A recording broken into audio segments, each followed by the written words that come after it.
You made a video on Lydia Thorpe. Do you want to talk about it? We've already talked about Look, it. only very briefly. She's an idiot. I was arrested for saying that people should go and join the protests against lockdowns and peacefully protest. She is insisting that she shouldn't be punished for saying that she's going to burn down Parliament if necessary in support of Palestine. Now, she says it was a figure of speech. That's probably true, but it is still incendiary speech. Now, I want to be really clear about this. I'm a free speech absolutist. I don't think she should be punished. However, our governments, state and federal, are not free speech absolutists, and they do run around punishing people. And if they're going to have a law, it needs to be applied equally. We can't have special classes of people that are exempt. So the law exists. Yeah. Is she going to be held accountable to it? Well, that, and also, Lydia's stunts are out of favour. She's trying to ride the She's coattails. gone too far now. Oh, well, but not only that, like the temperature is shifting. Yeah. And like even now with Victoria trying to push through this treaty. Yeah. That everyone's like, no, we didn't vote for this. We don't want this. So the Liberal Party have already said they'll repeal that Yes. within 100 days if they get elected. And then Jacinda Allen's coming out saying, this is doom and gloom and these people don't care and they're racist, blah, blah, blah, whatever. Yeah, of course. But this is no longer, like, she spoke to the base, right? Yeah. Like, she fired up her little base. Yeah. Red meat for the, Yeah, for but the wolves, everyone yeah. else is like, no, we don't want this. We don't stand for this. Like, so there's no way she'll get re-elected. No. And I think she knows that, and she's literally just trying to cultivate a little cult, a little crowd. What does someone like Lydia Thorpe do once she leaves politics? In all seriousness, Yeah, in all she's on a seriousness. very good wicket as far as wage. Yeah. What happens when because she gets 6 years as a senator? Usually 6. I mean, it does vary because our elections are not scheduled at specific times. But yeah, presumably about 6 years. 200 and something grand plus. She was elected 2020, so she's up next year. Should be up next year. Plus they get extra if they're on committees and various other things like that. So yeah, they can make a tidy sum. Look, a lot of them will go into consulting, and particularly consulting with governments that want to have consulting with companies that want to have a relationship with government and saying, hey, this is how it works on the inside, blah, blah, blah. Some of them become lobbyists, so they go back to Canberra lobbying for these companies. Some of them will go for plumb bureaucratic or diplomatic roles, try and become ambassadors or these sorts of things. In her case, I don't think any of that's really going to be open to her. Yeah. She will probably become a bit of a Greta Thunberg. As a long string of attention-seeking It's like stunts. your Abby Chatfields and your Clems. They're unemployable now. Yeah. They're way too volatile. In their defence, you and I are largely unemployable. Oh, now 100%. Too. You're right. So 100%. there's a reality. Once you go deep enough into this world, you're not getting a day job again. No. Like that's a reality. And so I'm not going to use that as a cudgel against her specifically because that's something that applies much more broadly than just her. But the reality is there's going to be very few opportunities for her because she doesn't have a place and she's proven herself to be incapable of playing nice in a team. Read Susan Lay's statement? Have you read this? I have read it. Look, it's relatively unremarkable, except that Susan Lay is actually saying, look, they're going to look into how they can censure her inside the Parliament. They're going to try and do that. I think Labor and the Greens will gang up to stop any kind of censure. Although, I mean, it's not impossible because the Greens are a bit pissed off with it because she was a Greens MP and she since left the Greens because the Greens weren't extreme enough for her. It's not impossible, but we'll see. We'll see. Yeah. Anyway, last topic. Okay, last topic. This one's pretty freaking horrific, to be honest. So obviously Gaza ceasefire. Yeah. And now Hamas is rounding up their own people and executing them publicly.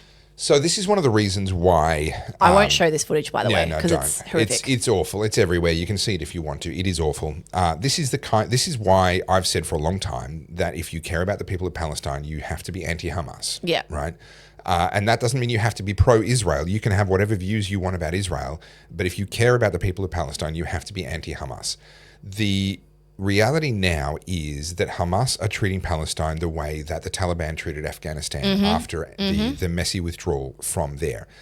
This is one of the reasons why the Israelis had said for a long time, and one of the reasons why the ceasefire came as a surprise is because the Israelis had said for quite a long time, we have to actually finish this job this time. We actually have to. Yeah, because it'll just come back. Yeah, root and branch actually weed this out. And there is an argument to say that perspective was and perhaps is still correct. Yeah. And that this is evidence that perhaps a ceasefire, it doesn't mean the shooting stopped. It just means that the shooting between Hamas and Israel has stopped. The shooting between Hamas and the Palestinian people, well, that's still continuing.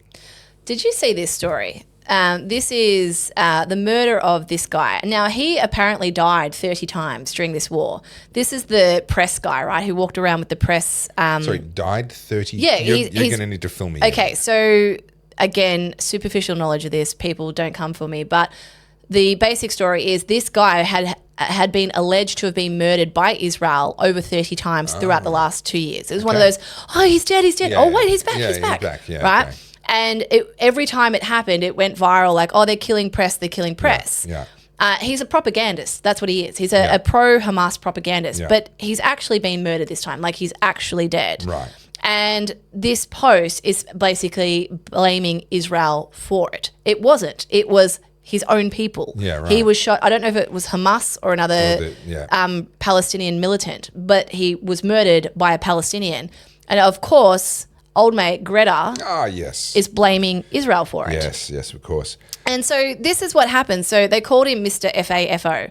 And the first video about him was him like celebrating October 7th, right? Like, you know, salivating at the blood. And there is definitely a cultural thing here I will never understand, how these people can stand among dismembered bodies and hold up and celebrate heads and be excited. Like, that is a cultural thing. I'm never going to understand it.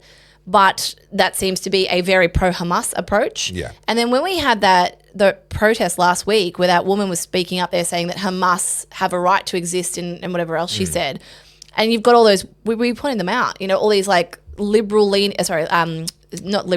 progressive types cheering it on. Yeah. I'm like, these people want bloodshed. It is evident to me that they want this war to keep going. So the Occam's razor of war is very simple. So Occam's razor being, you know, the simplest explanation is usually correct. Not always, but usually correct.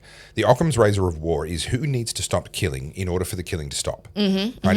If there's a feud going on, if there's a war going on, a border dispute, whatever, if there is a clear answer to that question, then that tells you a lot. Now, there isn't always a clear answer to that question. Sometimes it really is on both sides. But if you say who has to stop killing in order for the killing to stop, now you could say, well, Israel has to stop the killing in Palestine, except that that's not going to stop the killing. Yeah. Because Hamas are going to keep killing Palestinians, and Palestinians are going to lash out and try and kill Israelis. Yeah. So who has to stop killing in order for the killing to stop? Well, Hamas.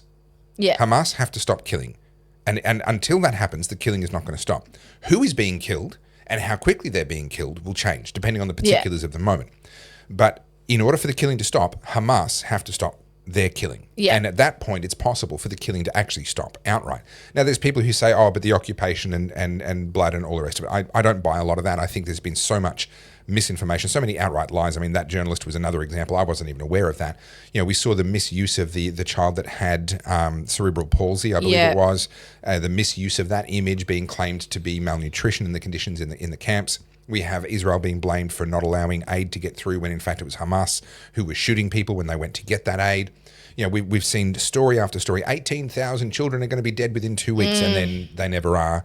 We've seen so much of this boy who cried wolf stuff that I'm sorry, any credibility for those claims is now gone. Yeah. Yes, 60 plus thousand deaths of Palestinians is tragic. It is horrific.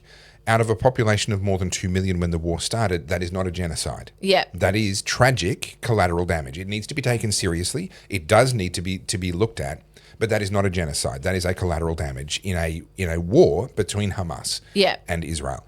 And so this pisses a lot of people off. You can't say anything about this issue without someone being pissed off, but we've talked about that already. That's par for the course. The fact is, the only way lasting peace is possible is if Hamas are completely eviscerated, not just as a structure, as an organization, but the individuals holding positions of power inside that structure cannot be allowed to simply morph across to a new name, a new structure, and use something else. They need to be eviscerated. They need to be, frankly, killed. So that they cannot reorganize and restructure, and only then will lasting peace for Palestinian people be possible.